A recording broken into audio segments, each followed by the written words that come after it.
Olá, irmãos. Saúdo cada um de vocês com a graça e a paz do nosso Senhor Jesus Cristo. Amém? O meu nome é Miriam Anita e eu estou aqui para dizer para os irmãos aquilo que eu entendi do texto chamado Guiados pela Estrela. Este texto está no Manancial, que é uma publicação de meditações diárias da União Feminina Missionária Batista do Brasil. Não fui eu quem escrevi, foi a redação do Manancial quem escreveu esse texto. E eu só vou ler e contar para os irmãos aquilo que eu entendi, ok? Bom, então vamos lá. Nossa leitura bíblica é Mateus 2, versículos 1 a 12. E diz assim: os visitantes do Oriente. Jesus nasceu na cidade de Belém, na região da Judéia.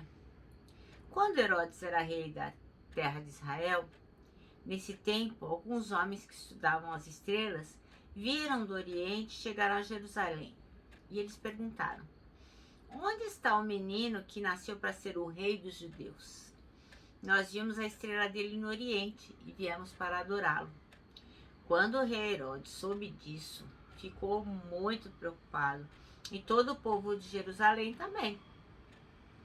Eles ficaram também muito preocupados. Então Herodes reuniu os chefes dos sacerdotes e os mestres da lei e perguntou onde devia nascer o Messias. E eles responderam: na cidade de Belém, na região da Judéia, pois o profeta escreveu o seguinte: você, Belém, da terra de Judá, de modo nenhum é a menor entre as principais cidades de Judá, pois de você sairá o líder que guiará o seu povo de Israel.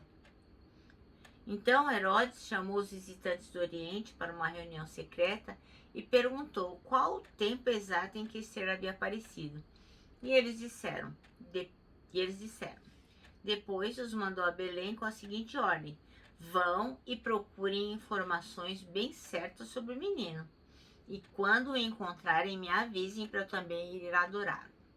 Depois de receberem a ordem do rei, os visitantes foram embora. No caminho viram a estrela, a mesma que tinham visto no Oriente. Ela foi adiante deles e parou acima do lugar onde o menino estava. Quando viram a estrela, eles ficaram muito alegres e felizes. Entraram na casa e encontraram o menino com Maria, sua mãe. Então se ajoelharam diante dele e o adoraram. Depois abriram seus cofres e lhes ofereceram presentes: ouro, incenso e mirra. E num sonho, Deus os avisou que não voltassem para falar com Herodes. Por isso, voltaram para suas terras por outro caminho. Amém? Bom, irmãos, imagine o que deve ter sido isso para o rei Herodes, né? Porque afinal de contas, quem que era o rei? Era ele, né? Como que aparece uma outra criaturinha que ia ser o rei e ele? Então ele deve ter ficado preocupadíssimo mesmo, né? Então o versículo 9 é o versículo escolhido pela redação do Manancial e diz assim: depois de ouvirem o rei, eles seguiram o seu caminho e a estrela que tinham visto no Oriente foi adiante deles, até que finalmente parou sobre o lugar onde estava o menino. Bom, a visita dos magos não ocorreu como retrataram as cenas natalinas. Isso quer dizer, todo lugar que você vê uma manjedoura, um presépio, tá lá, né? Primeiro que eles estão representados como reis, né? E segundo porque eles estão vendo um bebezinho. Então, como se eles estivessem chegado imediatamente após o nascimento de Jesus. Então, a gente não sabe muito a respeito desses visitantes, que eram pessoas certamente ilustres. Mas a gente sabe que a narrativa deles, a participação e nesse primeiro Natal foi muito significativa, né? Eles viram a estrela de Jesus no Oriente.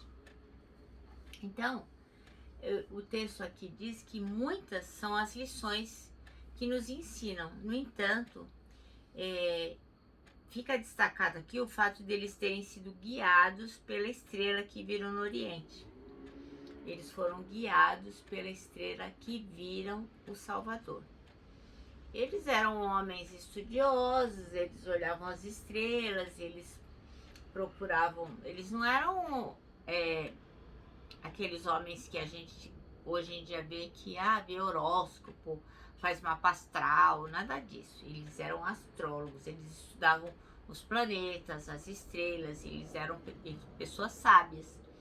E eles viram e foram tocados por Deus para verem a estrela de Jesus. Então, foi essa estrela que os guiou. Em Efésios 2,15 diz assim, que uma geração corrompida e depravada, afirma que no meio de uma geração corrompida e depravada, os filhos de Deus brilham como estrelas no universo. Então, assim, se nós somos cristãos, somos crentes que não brilham, que as pessoas não veem em nós nada de especial, tem alguma coisa errada. Porque a gente tem que brilhar como estrelas no universo, é o que a palavra diz, né? Então, quando a gente brilha como as estrelas, iluminando o mundo escurecido pelo pecado, a gente guia os que vivem perdidos até o Salvador. Então, o que aconteceu com os magos é uma metáfora do que pode acontecer hoje. Então, assim como os magos, eles foram guiados pela estrela, eles não conheciam o Salvador, eles não conheciam Jesus Cristo.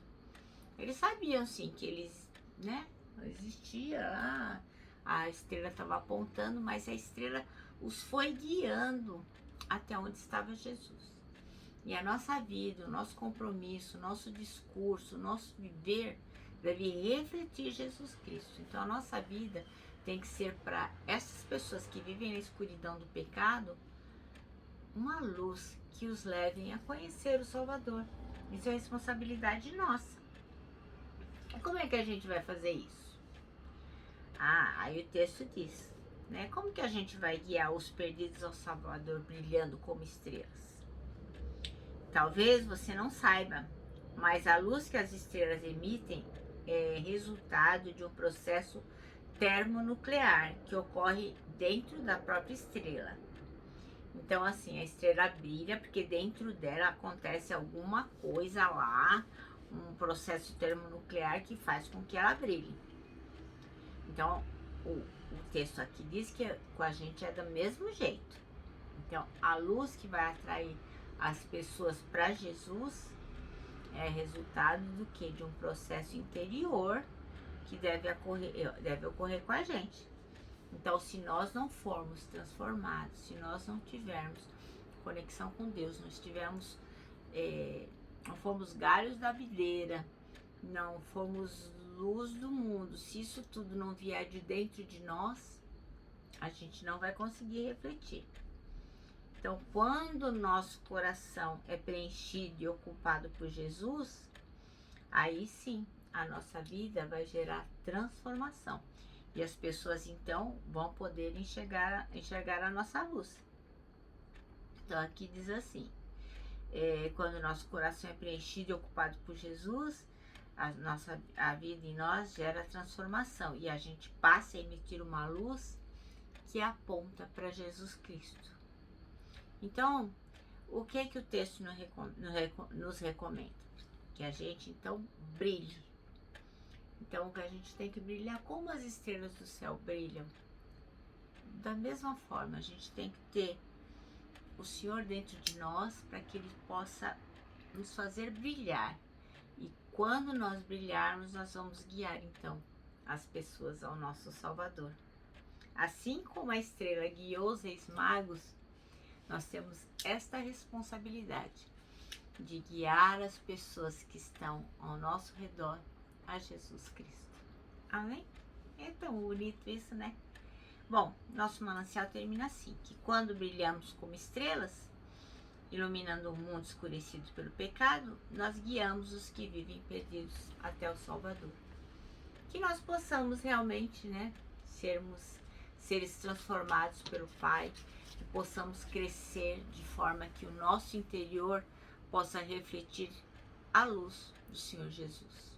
Bom, eu me despeço aqui com o meu abraço fraternal, com o meu abraço de ursa. É lógico, com a nossa palavra de ordem que é saudades.